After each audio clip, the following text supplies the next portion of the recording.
خلجان دو ایسے قبیلے تھے جو بے حد طاقتور اور مالدار تھے۔ اسی وجہ سے یہ دونوں قبائل حکمران اور سردار تھے۔ جب حضرت ہود علیہ السلام نے حق کی دعوت دی اور کفر و شرک چھوڑ کر ایک اللہ کی عبادت کرنے کا کہا تو لقمان قبیلہ آپ علیہ السلام کے خلاف ہو گیا، جبکہ خلجان قبیلے کے لوگوں نے ان کی باتوں پر غور و فکر کرنا شروع کر دیا اور ان میں سے چند لوگ دائرہ اسلام میں داخل ہو گئے، یعنی کہ اللہ تعالیٰ نے ان کو ایمان کی روشنی سے مالا مال کر دیا، جبکہ کچھ لوگ ابھی بھی منکر تھے اور ان میں سے لقمان قبیلے نے ایمان قبول کرنے سے صاف صاف انکار کر دیا اور وہ کہنے لگے کہ تم ہمیں ان بتوں کی پوجا سے روکتے ہو جن کو ہمارے باپ دادا پوجا کرتے تھے، ہمیں تو لگتا ہے کہ ہمارے ان خداؤں نے تمہارے ساتھ کچھ کر دیا ہے جس کی وجہ سے تم پاگل ہو گئے ہو، نعوذ باللہ۔ حضرت ہود نے اپنی قوم کو سمجھانے کی بہت کوشش کی لیکن وہ قوم ذرا بھی ٹس سے مس نہ ہوئی۔ جب حضرت ہود علیہ السلام نے دیکھا کہ میری قوم میری کوئی بھی بات نہیں سن رہی تو انہوں نے بارگاہ الہی میں مدد کی اپیل کی،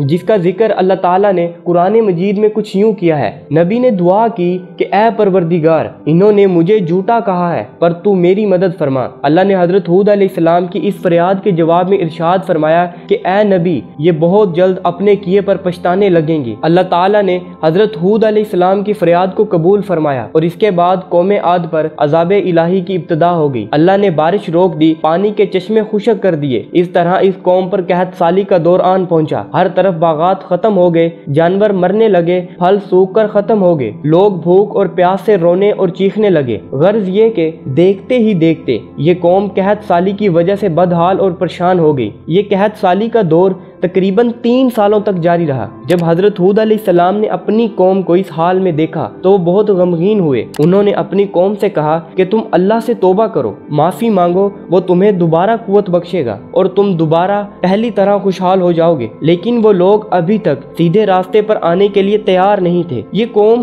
ہود علیہ السلام کی کسی بھی بات کو ماننے کے لیے تیار نہیں تھی اور الٹا کہنے لگی کہ تیرے کہنے پر ہم ان بتوں کی عبادت کو چھوڑ دیں جو کہ ہمارے باپ دادا کے زمانے سے ہوتی آ رہی ہے، ایسا ہرگز نہیں ہو سکتا۔ اس سارے واقعے کو قرآن مجید میں کچھ یوں بیان کیا گیا ہے، اے ہود، تم ہمارے پاس کوئی دلیل تو لائے نہیں اور ہم صرف تمہارے کہنے سے نہ اپنے معبودوں کو چھوڑنے والے ہیں اور نہ کہ تم پر ایمان لانے والے، اور ہم تو یہ سمجھتے ہیں کہ ہمارے کسی معبود نے تم میں عصیب زدہ دیوانہ کر دیا ہے۔ اللہ کے اس عذاب نے اس قوم کو بالکل برباد کر دیا تھا۔ اس قوم کے لوگوں نے فیصلہ کیا کہ کیوں نہ حجاز مقدس میں جا کر دعا کی جائے۔ اس وقت بھی لوگوں کو یہ یقین تھا کہ حجاز مقدس میں کوئی ایسی غیبی طاقت موجود ہے جو ان کی دعا کو ضرور سنے گی، حالانکہ حجاز مقدس مکہ مکرمہ ہے اور مکہ مکرمہ اللہ تعالیٰ کا گھر ہے۔ یہ لوگ اس بات پر پورا یقین رکھتے تھے کہ مکہ مکرمہ میں کوئی نہ نظر آنے والی طاقت موجود ہے جو ان کی اس پریشانی کو دور کر سکتی ہے۔ سو یہ لوگ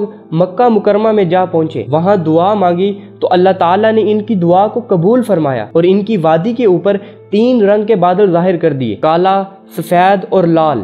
پھر اللہ نے ان لوگوں سے کہا کہ ان بادلوں میں سے ایک بادل اپنے اور اپنی قوم کے لیے پسند کر لو۔ ان لوگوں نے کافی سوچ و بچار کے بعد کالے رنگ کے بادل کو پسند کیا۔ ان کا خیال تھا کہ یہ بادل بہت زیادہ بارش برسائے گا اور ہماری قوم کے لیے بہت خوشحال ثابت ہوگا۔ یہ سب ان کی وہمی باتیں تھیں۔ دراصل یہ سیاہ رنگ کے بادل اللہ کی طرف سے ان کے اوپر عذاب کے لیے نازل کیے گئے تھے۔ کچھ ہی دیر میں دیکھتے ہی دیکھتے پورے آسمان پر سیاہ رنگ کے کالے اور گھنے بادل چھا گئے۔ ان سیاہ بادلوں سے اللہ تعالیٰ نے ایسی تیز ہوائیں چلائیں کہ مٹی کا ایک بہت بڑا طوفان قوم عاد کی طرف بڑھنے لگا، جس کو دیکھ کر قوم عاد کہنے لگی کہ یہ تو بادل ہیں جو ہم پر بارش برسانے کے لیے آئے ہیں۔ لیکن دیکھتے ہی دیکھتے اس طوفان نے پوری وادی کو اپنی لپیٹ میں لے لیا۔ اللہ تعالیٰ نے طوفان کا یہ عذاب اس قوم پر 7 دن اور 7 راتوں تک جاری رکھا۔ یہ تیز ہوائیں ان لوگوں کو زمین سے اٹھا کر آسمان کی بلندی کی طرف لے جاتی اور وہاں سے زمین پر پٹخ دیتی۔ اس طرح یہ دردناک عذاب 7 دن اور 7 راتوں تک لگاتار اس قوم پر نازل کیا جاتا رہا، یہاں تک کہ پوری کی پوری قوم تباہ ہو گئی۔ ہر طرف موت کا سایہ منڈلا رہا تھا۔ اس دردناک عذاب نے پوری کی پوری قوم عاد کو